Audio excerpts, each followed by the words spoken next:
En fait, il faut bien comprendre de quoi on parle. C'est-à-dire qu'on a d'un côté des opérations de finance, que sont le transfert d'argent, la conversion de devises, les prêts, les emprunts, le trading. Alors le trading aussi bien en spéculation qu'en arbitrage. On a également dans la finance toutes les opérations de couverture et finalement d'assurance. La différence, donc, c'est que dans la finance décentralisée, on a des applications qui sont autonomes, qui sont donc enregistrées sur des milliers de serveurs synchronisés, qui sont transparentes, c'est-à-dire auditables. Tout le monde y a accès, on peut lire, elles sont open source. On peut vérifier ce qu'elles promettent, ce qu'elles disent, ce qu'elles font. Elles sont immuables, ça c'est le principe de la blockchain, c'est-à-dire qu'elles ne peuvent pas être modifiées en cours de route et éventuellement dévier de leur usage principal, ou usage annoncé en tout cas. Et puis, ce qui caractérise des applications autonomes qui sont enregistrées sur des serveurs, des milliers de serveurs tout autour de la planète, eh bien, c'est qu'elles sont finalement non censurables. Elles ne sont pas contrôlées, elles ne peuvent pas l'être, elles ne sont pas régulées, en tout cas par les organes centraux habituels.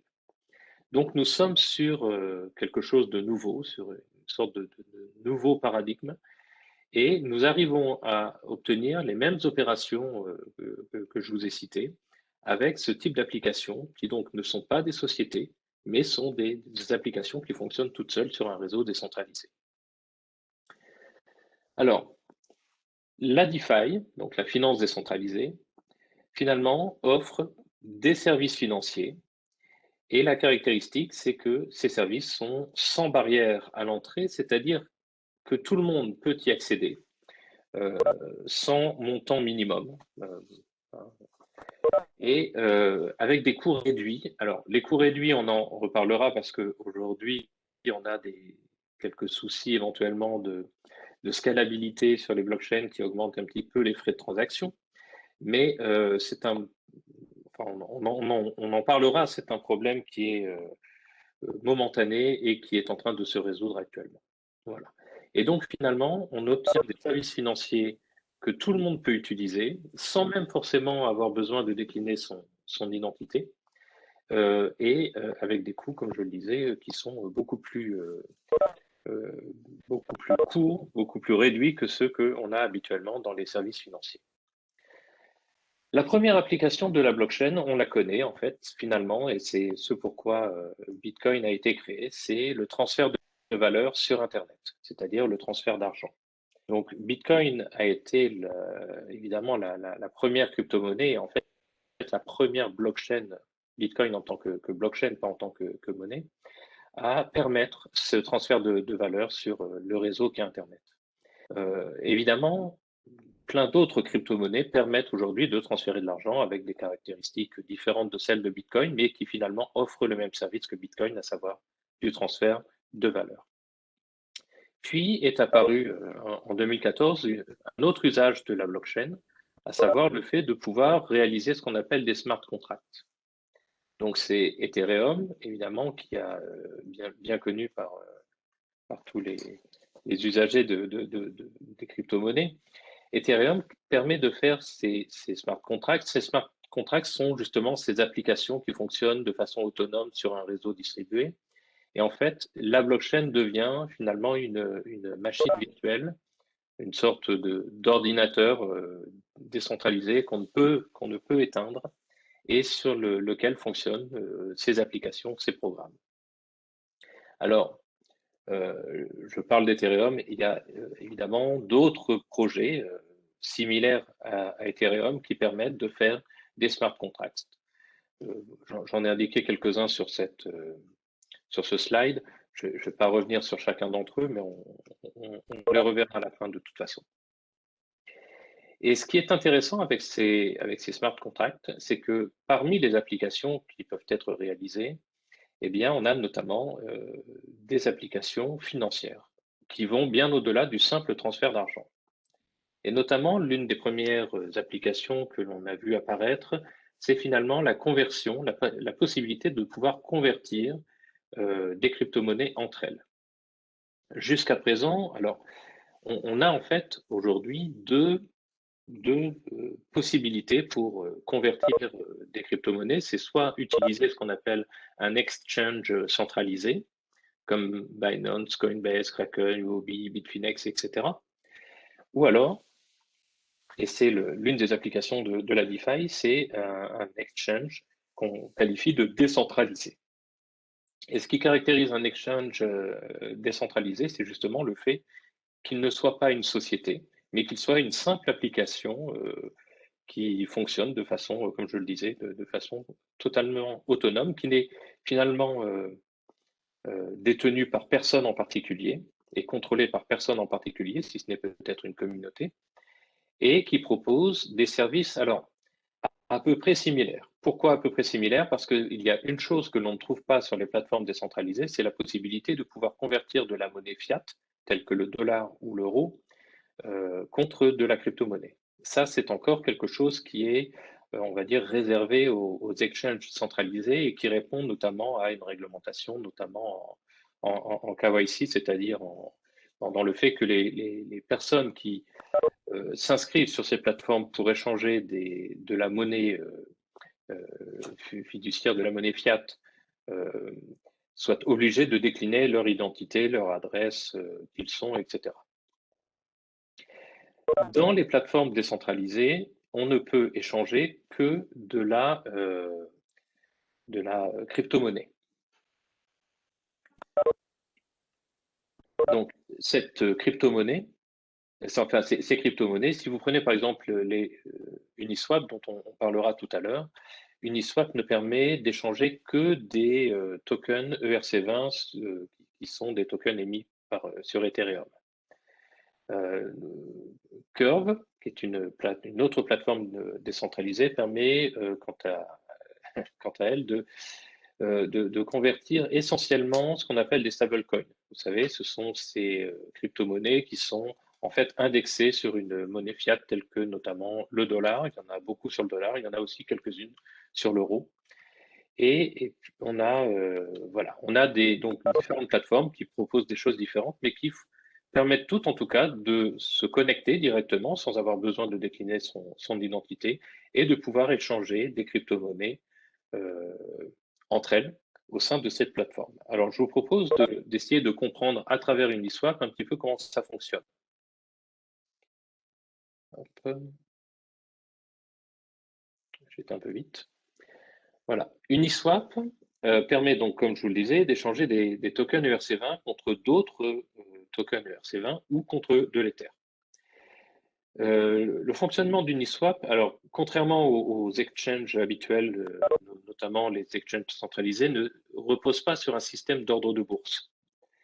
Les prix reposent sur, alors c'est un autre modèle qui est le Constant Product Market Maker Model, c'est-à-dire qu'on a un market maker automatique qui va générer en fait des taux de change et une contrepartie par rapport à une contrepartie automatique lorsque vous avez besoin d'échanger une crypto contre une autre.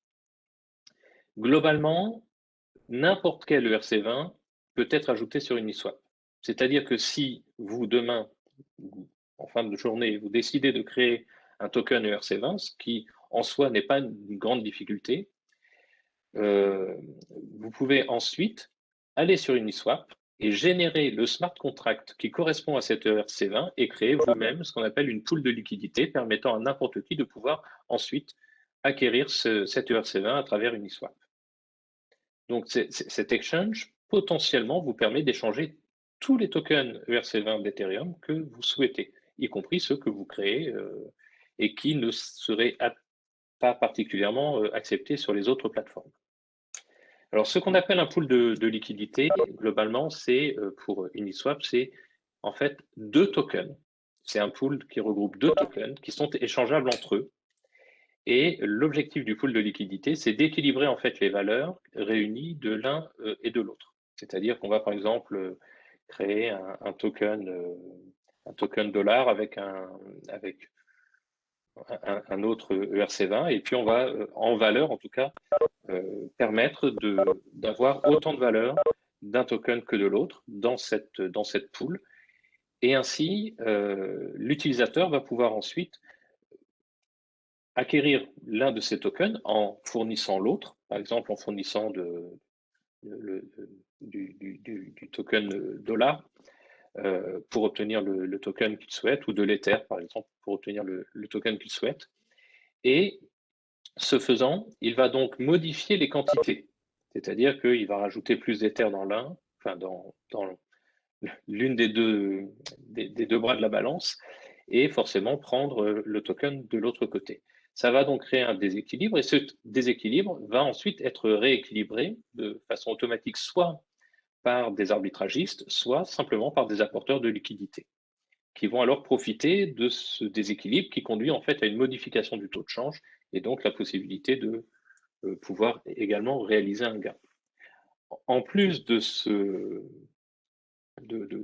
gain, de cette possibilité, il y a des frais de change de 0,3% de la valeur qui sont automatiquement prélevés dans le cadre du smart contract Uniswap qui gère donc ces échanges.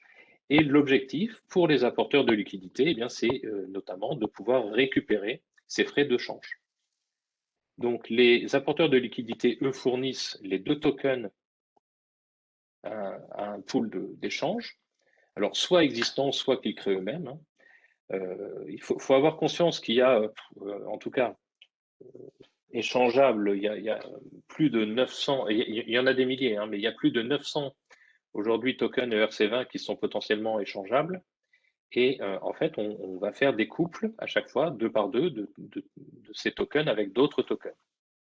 Alors évidemment, il y a des pools de liquidités qui sont évidemment plus importantes que certaines autres, notamment toutes celles qui ont pour contrepartie l'Ether ou du dollar du dollar token. Et donc les apporteurs de liquidité, en créant un pool et en apportant de la liquidité à un pool, vont obtenir en échange un token de liquidité émis par Uniswap, qui est lui-même un token ERC20, qui est lui-même ensuite négociable sur Uniswap ou sur d'autres plateformes. Et c'est la propriété de ce token Uniswap qui va permettre d'obtenir la rémunération attendue, notamment une partie en fait des frais de change en fonction de l'importance de leur apport au pool de liquidité. Alors, pour vous donner une idée de ce que représente Uniswap, qui est l'un des leaders des échanges décentralisés, c'est aujourd'hui plus de 7 milliards de dollars de liquidités qui sont placés et à peu près 1 milliard de dollars qui sont échangés chaque jour. Voilà, ça représente en moyenne 170 000 transactions et on a aujourd'hui 32 000 pools de liquidités. D'accord? Donc 32 000 paires de crypto-monnaies qui peuvent être échangées. Pour la petite histoire, on a donc d'autres échanges décentralisés. On a Curve, dont je vous parlais tout à l'heure, qui permet d'échanger des stablecoins, qui lui possède plus en liquidité. On a SushiSwap, qui est en fait un clone d'Uniswap. Je vais vous en parler 2 petites minutes parce que c'est assez intéressant de comprendre comment ça se passe. Donc, eux détiennent 4,5 milliards de dollars en liquidité. Balancer est assez intéressant parce que sur Uniswap ou SushiSwap, on a en fait des paires, donc deux par deux, hein, de pools. Enfin, dans les pools, vous avez des paires de crypto. Et Balancer permet de faire des pools multi-tokens, c'est-à-dire qu'on peut aller jusqu'à 8 tokens et on n'est pas forcément obligé de respecter un équilibre à 50-50 en termes de valeur. Donc, ça offre une plus grande flexibilité. Puis on a Bancor qui est aussi connu, qui lui dispose d'1,7 milliard. Globalement, on peut estimer qu'aujourd'hui, on a plus de 20 milliards de dollars qui sont investis dans ces plateformes autonomes et décentralisées d'échange, ce qui est un montant relativement considérable compte tenu de l'âge de ces plateformes. Alors, pour la petite histoire, par exemple, je voulais vous parler de SushiSwap parce que ce qu'il faut bien comprendre, c'est que c'est smart contract. Et et fonctionne en fait selon le principe de l'open source. Et donc SushiSwap, eh bien c'est un exchange qui a été créé en recopiant en fait, le code d'Uniswap. Donc ils ont recopié intégralement le code d'Uniswap, ils ont modifié deux, trois petites choses, et notamment euh, apporter davantage d'incitation, on va dire, pour les apporteurs de liquidités, puisqu'ils ont à la création créé un token, et tous ceux qui amenaient des liquidités, notamment d'Uniswap, c'est-à-dire qui vidaient ce qu'ils avaient mis sur Uniswap pour le mettre sur SushiSwap, gagnaient en fait davantage de tokens SushiSwap et donc étaient davantage rémunérés. Et donc SushiSwap, il s'est introduit en repompant en fait le code d'Uniswap, a également quitté d'Uniswap. Bon, aujourd'hui, les choses se sont un petit peu améliorées pour Uniswap, mais voilà, il faut comprendre qu'on n'est pas comme dans l'industrie de la finance traditionnelle où il peut y avoir des règles en termes de concurrence, en tout cas. Alors ça, c'est la partie exchange. On a ensuite un autre usage dont je vous ai parlé tout à l'heure, qui est le fait de pouvoir prêter ou emprunter.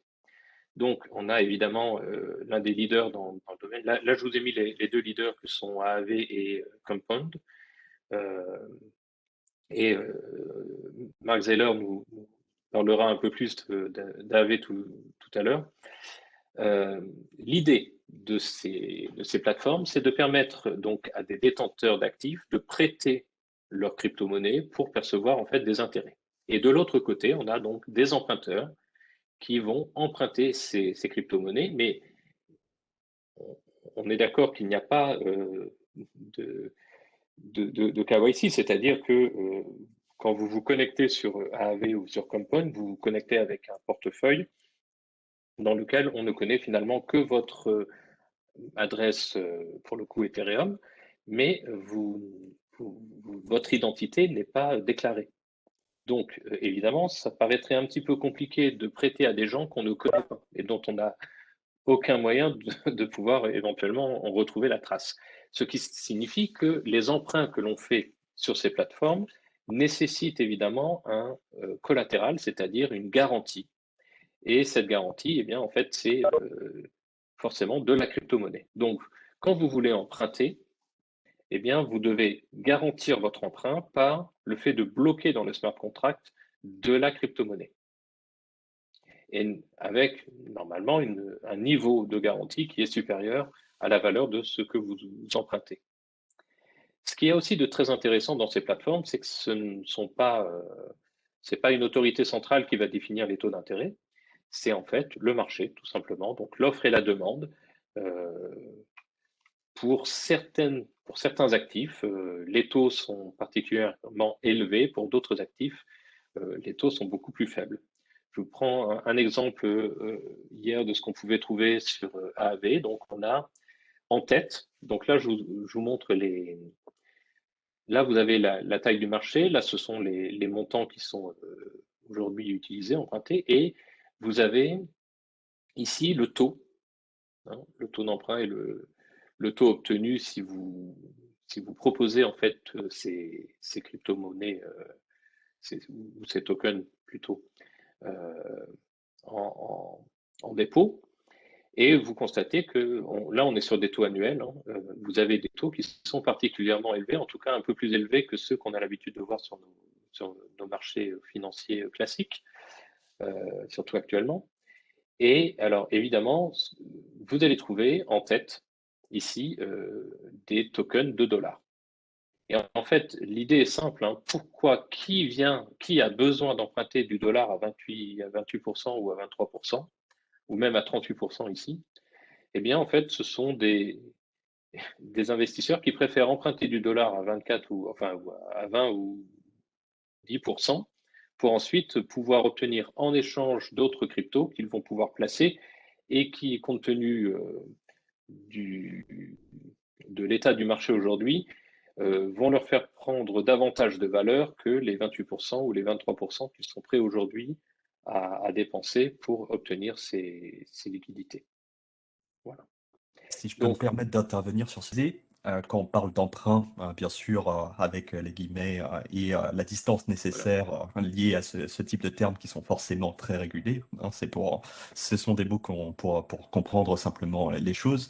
On ne parle pas d'emprunt pour aller s'acheter un appartement ou s'acheter une voiture après à la consommation.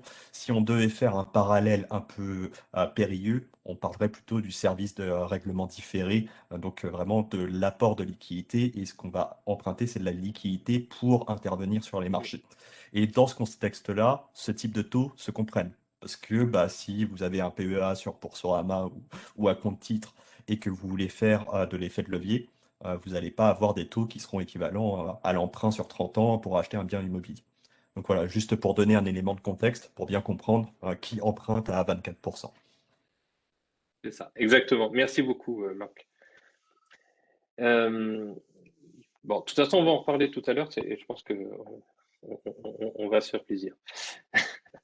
Euh, voilà, donc pour les prêts et les emprunts, évidemment, comme le disait Marc, c'est pas, on ne peut pas emprunter dans la finance décentralisée comme on irait emprunter auprès de sa banque. Euh, Au niveau placement, alors je parlais emprunt, je parlais aussi placement. Eh bien, il y a une autre façon d'avoir des taux d'intérêt, c'est avec ce qu'on appelle le staking. Donc le staking, si vous connaissez le principe du proof of stake, donc vous savez que Bitcoin fonctionne en proof of work et fait appel à des mineurs pour générer des bitcoins. Et le proof of stake est un autre système de validation des blocs qui permet, alors on ne parle pas de mineurs, on parle de minters, de forgeurs en fait en français. Et l'idée du proof of stake, hein, c'est de staker, c'est-à-dire de bloquer une partie de ces tokens, de sa crypto-monnaie, de façon à pouvoir valider les blocs. Et donc, l'incitation à valider correctement les blocs et à être, on va dire, un acteur non malveillant, c'est le risque de perdre en fait la crypto-monnaie que l'on a bloquée à cet usage. Alors, je vais vous expliquer à travers un exemple, par exemple Polygon, qui s'appelait avant Matic, dont je reparlerai, qui est une surcouche d'Ethereum. Polygon donc fait appel à des validateurs et ces validateurs vont staker le token Matic en l'occurrence. Et mais vous-même, si vous achetez des Matic, vous pouvez être délégateur, c'est-à-dire que vous allez confier en fait vos Matic à un validateur en quelque sorte, et ce validateur va pouvoir donc utiliser évidemment ses propres tokens, mais va également utiliser vos tokens pour faire son travail de minters. Il va donc avoir une rémunération et une partie de cette rémunération, une grande partie en général, va vous revenir. Donc aujourd'hui, par exemple, les délégateurs peuvent attendre entre 8 et à 16% alors on va qualifier ça de taux d'intérêt, mais évidemment, ça n'est pas un intérêt tel qu'on l'entend, mais c'est finalement une rémunération, euh, une rentabilité pour ce placement. Juste un petit exemple de staking. Là, vous avez différents validateurs ici sur Matic et qui prennent en fait une commission. C'est-à-dire que alors, je vous donne juste un exemple. Si vous décidez que vous avez, vous, des Matic et que vous allez sur Bodega, par exemple, qui est un validateur, lui va se garder 5% et va vous reverser 95% de la rémunération générée. Mais si par contre vous ne faites pas attention et que vous allez déposer staker vos Matic sur Radar, comme vous le voyez, Radar prend 100% de commission. C'est-à-dire qu'en fait, il gardera tous les revenus. Donc, bon, c'est très clair. Après, normalement, vous savez ce que vous faites et vous savez où vous allez et pourquoi vous y allez. Donc, vous allez peut-être préférer celui qui prend 3% que celui qui prend 100%. Et là, je vous donne un exemple ici donc de compte de délégateur. Vous voyez, lui possède 260 000 Matic, 160 000, 100 000, etc. Et ils sont stakés chez l'un des délégateurs que vous avez ici. Aujourd'hui, vous avez à peu près 25% des Matic qui sont stakés sur le réseau et donc qui rapportent 16%. Si davantage de Matic sont stakés, c'est-à-dire si on arrive à 50% de crypto stacké sur le réseau, et bien évidemment, la rémunération ici sera partagée avec davantage de stakers, et vous aurez de l'ordre plutôt de 8% ou de 16%. En fait, plus vous êtes nombreux, plus on est nombreux en fait à staker une crypto-monnaie, et évidemment, plus la rémunération procurée par le réseau va se partager entre les différents acteurs. Donc, globalement, ce que je vous montre ici avec cet exemple, c'est un petit peu ce qui se passe dans toutes les blockchains. Enfin, pas forcément des blockchains, mais en tout cas tous les projets, tous les smart contracts qui fonctionnent avec un token et qui nécessitent que ce token puisse être placé pour procurer un revenu. Dans les autres usages de la DeFi, donc on a parlé de l'échange, on a parlé des prêts, des emprunts, des placements, du staking. On a également la gestion d'actifs, l'asset management. Vous avez aujourd'hui des applications autonomes qui permettent de créer des portefeuilles d'investissement, donc de définir des stratégies, de répliquer des portefeuilles de gestionnaires, on va dire, qui possèdent certaines qualités, certaines compétences dans le domaine. Et donc, plutôt que de le faire vous-même, vous pouvez en fait suivre des portefeuilles déjà créés et qui apportent du coup une rémunération à ces mêmes gestionnaires. Vous pouvez, certaines plateformes permettent de créer des produits dérivés. Vous avez par exemple Synthetix qui crée des actifs synthétiques. Globalement, tout ce qui existe en crypto, eh bien, on peut, grâce à Synthetix, créer en fait un token représentatif de cette crypto. Vous avez également des opérations d'arbitrage automatique. Donc, vous avez des smart contracts qui permettent de réaliser des opérations. Alors, ce qu'on appelle les opérations d'arbitrage, hein, éventuellement, ceux qui l'ignorent, c'est le fait que vous ayez sur une plateforme une crypto qui s'échange à un certain taux et puis sur une autre plateforme à un taux plus faible. Et donc, l'idée, c'est d'aller acquérir cette crypto sur celle où elle est moins chère et la revendre sur celle où elle est plus chère, de faire des opérations en fait qui sont sans risque. Et là, avec ce que nous expliquait Marc tout à l'heure, prend tout son sens, c'est-à-dire que vous avez besoin de mobiliser des sommes importantes pour faire des opérations sans risque qui rapportent immédiatement et qui permettent finalement de rééquilibrer les différents marchés. Donc, parmi les grandes applications aujourd'hui qui permettent de faire plus ou moins de l'asset management, vous avez Yearn Finance, vous avez Dage, Bitoken, Synthetix, DeFiSaver, TokenSets. Voilà, je vous donne tout ça un petit peu en vrac et je vous invite ensuite à les consulter, les sites internet dédiés à ces smart contracts, à ces plateformes, et de voir un petit peu ce qu'elles permettent de faire. Je vous ai parlé également tout à l'heure d'assurance.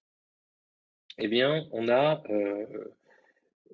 aujourd'hui dans la DeFi des smart contracts, parfois adossés à des sociétés, qui permettent de se couvrir contre les risques de bugs ou de hack de certaines plateformes. C'est-à-dire que vous avez placé des liquidités dans une plateforme et cette plateforme se fait hacker ou cette plateforme rencontre un bug qui vous fait perdre des sommes importantes, eh bien, vous auriez pu éventuellement prendre un contrat d'assurance contre ce risque-là sur ces plateformes qui sont aussi des plateformes constituées par en fait des applications autonomes décentralisées et qui offrent les mêmes services d'assurance que ce qu'on pourrait trouver dans la vie réelle, si ce n'est que évidemment on est dans l'univers blockchain, c'est-à-dire que on n'a pas nécessairement besoin d'identifier qui l'on est, de donner ses coordonnées ou ce genre de choses. Et en fait, on peut demander des contrats et obtenir des contrats. Dans certains cas, l'indemnisation est immédiate.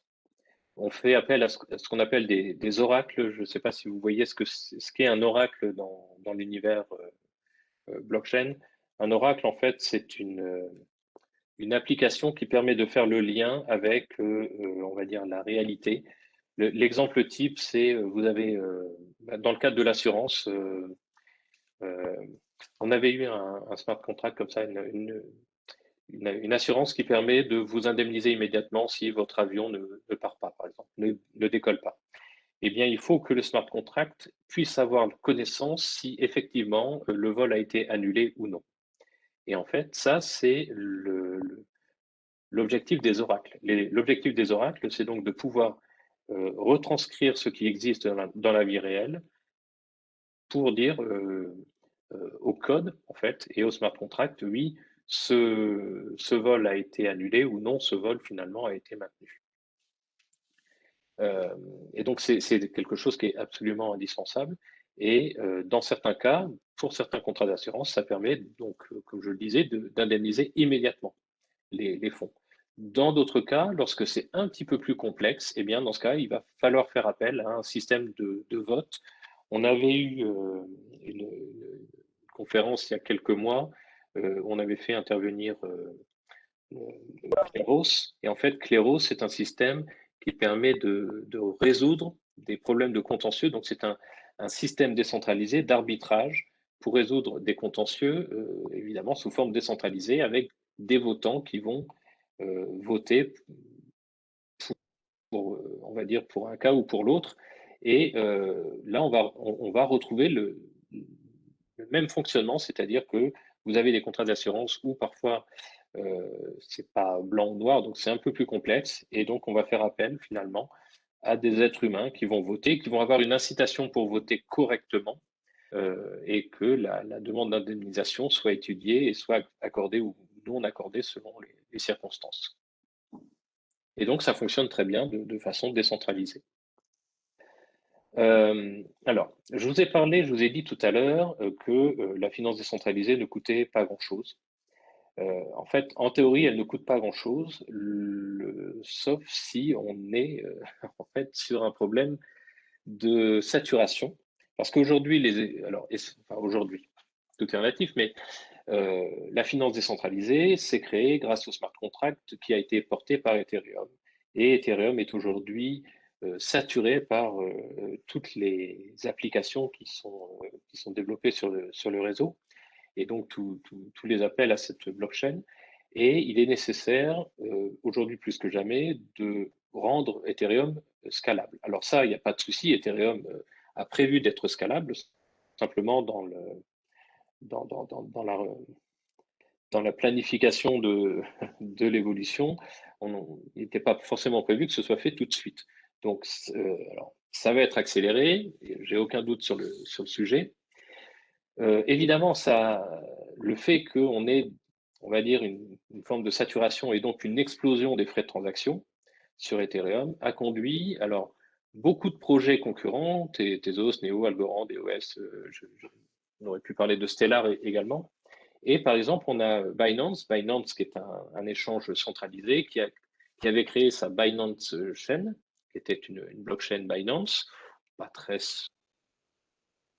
centralisée, parce que même bien contrôlée par Binance, a créé finalement sa Binance Smart Chain, qui est finalement une réplication d'Ethereum, et qui propose de faire la même chose qu'Ethereum, avec le même langage qu'Ethereum, c'est-à-dire qu'en fait, tous les projets qui sont aujourd'hui développés sur Ethereum peuvent être simplement répliqués sur la Binance Smart Chain sans difficulté parce qu'on utilise le même langage. Évidemment, Binance Smart Chain a fait en sorte d'être beaucoup plus rapide, beaucoup plus scalable, enfin, à un autre degré à Ethereum. Hein, les transactions ne sont pas validées toutes les 14 ou 15 secondes, elles sont validées quasiment toutes les secondes. Et on a un peu moins de limitations qu'avec Ethereum.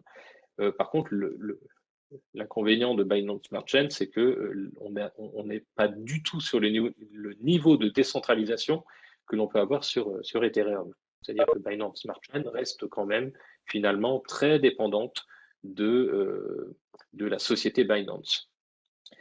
Alors, ceci dit, pas de souci pour Ethereum. On a aujourd'hui beaucoup de projets qui tournent autour d'Ethereum, que ce soit Cosmos, Polkadot ou Polygon dont j'ai parlé tout à l'heure avec le token Matic, qui sont, alors Polygon par exemple, ou Optimism, sont ce qu'on appelle des layer 2, c'est-à-dire ce sont des surcouches sur la blockchain Ethereum qui permettent de faire exactement la même chose que ce que l'on fait sur Ethereum, mais sans être obligé de passer et de faire nos transactions à chaque fois sur Ethereum. C'est-à-dire qu'on va les faire comme comme le Lightning Network sur Bitcoin est une surcouche de niveau 2, eh bien, on va pouvoir faire tourner nos smart contracts et faire nos transactions sur cette surcouche qui sera sécurisée par Ethereum, mais qui permettra des transactions beaucoup plus rapides avec des frais de transaction mais beaucoup, beaucoup plus faibles que ce que l'on a aujourd'hui.